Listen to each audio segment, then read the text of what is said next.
Hi, this is Phil from Trickle. In this video, I want to show you how you can use Trickle to keep track of great learning content. And I mean both things you find on Trickle and content from around the web. At Trickle, we're always looking for great sources of knowledge. We just call them sources for short. A source can be anything you want to learn, as long as it has an internet address or link. It could be a talk, book, podcast, lecture, article, academic paper, or massively open online course. There are already thousands of sources on Trickle, curated by lifelong learners like you. And there are many, many more out there on the World Wide Web waiting to be found. Let's have a look at how you can save both types to your own personal streams on Trickle. First, let's have a look at the scenario where you find something on Trickle that interests you and you want to save it for later. Let's start here on the Learn page, where you can see your learning progress. In the center, you'll see the stream you're actively reading, and you can easily continue where you left off. Clicking here brings you straight to your next strip.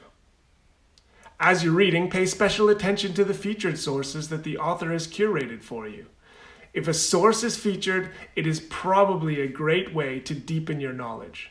Depending on your schedule, you might want to open this up right away or save it for later. Saving a source that's already on Trickle is really simple. All it takes is a click.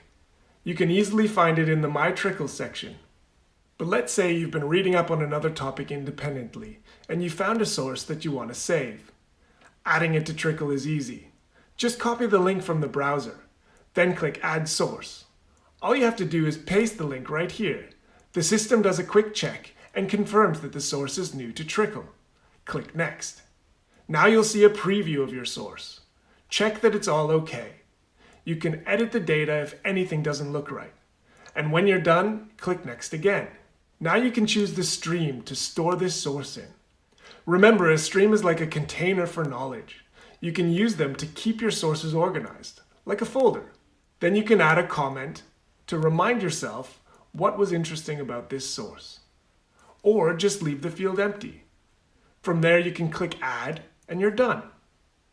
But wait a minute, you might be thinking. Why should I use Trickle for saving sources at all? Here's why. Trickle was designed by lifelong learners for lifelong learners. We're constantly adding new features that will help you discover, save, and share knowledge. How useful this feature of Trickle is to you depends on how you keep track of great content today.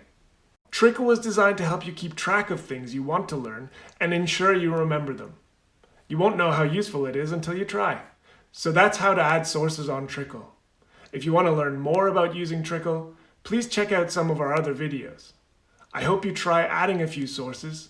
And as always, if you've got any ideas, feedback, or questions, please send us an email. The address is support@trickle.app.